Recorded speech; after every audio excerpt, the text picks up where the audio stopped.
Nest is a sustainable building on campus. It's been in the works for about 3 years now, and over the course of those 3 years, it really has evolved and changed. But at its basis, it has always been designed by students for learning. In our current vision of the Nest, one half of the building is going to be a collaborative workspace. And what I mean when I say that is the space is going to encourage users to discuss. So what we're just talking about really is freedom space. So we want to create a space that's a bit different to any that exists at Warwick currently. So think of, it should be playful. So think of places like Google, think of their offices with slides, and think of a startup with polished concrete floors and a book table. That's the kind of feel I think we want for our building. The space will also incorporate a non-traditional teaching space. We'll come on to what that means a bit later, but essentially it's a room without a front, like this one. So it's a space that's meant to make you reevaluate how you learn. It's meant to make you feel slightly differently about interacting with the space around you. So we'll come on to that bit later.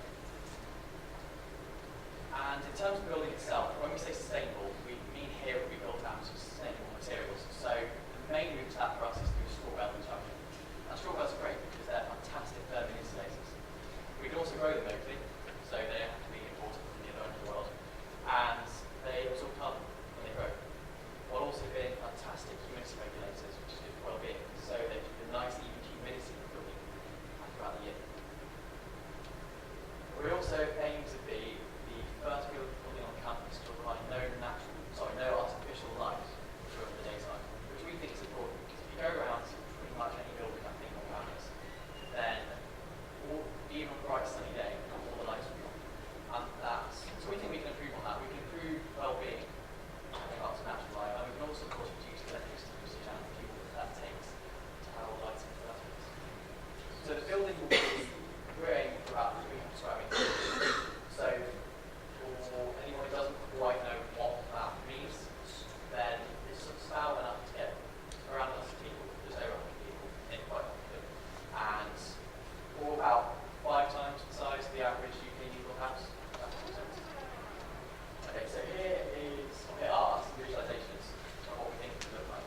It's worth mentioning we're at the future moment, so we haven't actually designed it yet as such.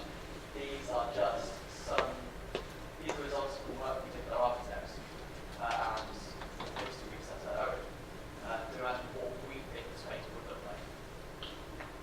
One thing I would like to stress is that the role that the students are taking in this project is strictly one of leadership.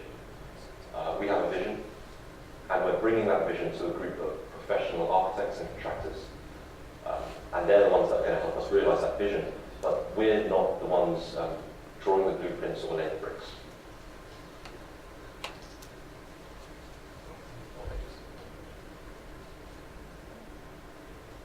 Right, so now you kind of have an idea of what the Nest is. I'm going to tell you why we need the Nest.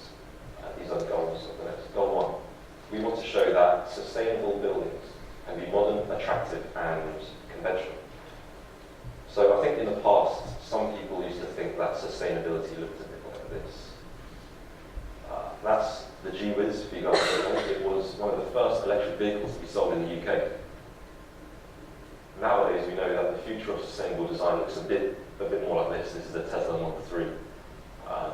The Model S, sorry. We kind of want to do a similar thing. We want to use the Nest to normalise sustainable design as a new sort of benchmark for attractive design at work. Our second goal is to develop a way for students to lead more effectively in the university.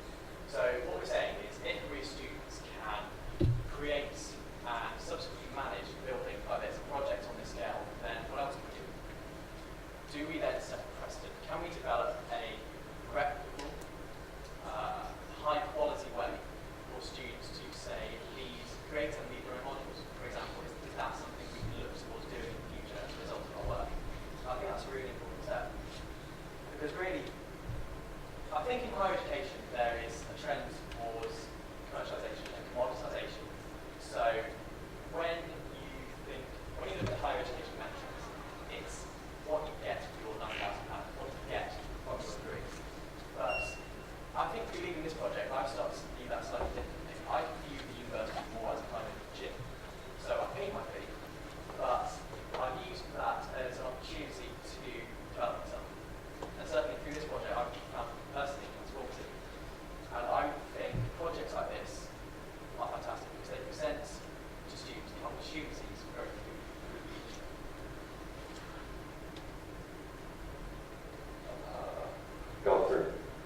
want to create a testbed for innovative teaching at Warwick. So in terms of what that means, I think a really key example of that is what Jack and I call 3D texture. Right now, the nest is sustainable in two ways, really. Firstly, the building itself is sustainable. Secondly, we envision that sustainability might be taught within the building. Now, the idea of the 3D textbook is a sort of, it's like a mixing of those two ideas. So we want the building itself to teach sustainability. The way we're going to do that is we're going to tastefully expose parts of the structure to show and explain the sustainable aspects of the design. Things like the straw bale, like I mentioned, or the tire foundations, or using sort of cross-laminated timber. There's lots of sustainable features that we have in the design that we want to show and teach people about. So in that way, I think that's an innovative way of teaching. I think that could really be expanded to encompass teaching and learning as well. Exactly how we do this hasn't been said yet, but I'd really like to find a way that we can raise awareness to how space influences behaviour. Because that's something I've really learned over the past few years. And if we find a way that buildings should focus users to think more deeply about that, I think that would be extremely valuable. So where will the nest be? This is the question we get asked the most. And the reason there isn't a map on the slide is that we haven't actually had it confirmed yet. So we have a meeting with the university in early December where that will be well confirmed. It's down to two sites at the moment. I'll tell you that they're both within about 3 or 4 minutes walk of the library, so they're very safe. They're also highly visible, which we think is important for building conference time. And both they have a great connection to nature. They're surrounded by trees and grass, etc., which we think is really important as well. So we'll get back to more details in December. So as Jack said, we're still waiting for formal approval from the university, specifically CSAC, for those of you who don't know what that is.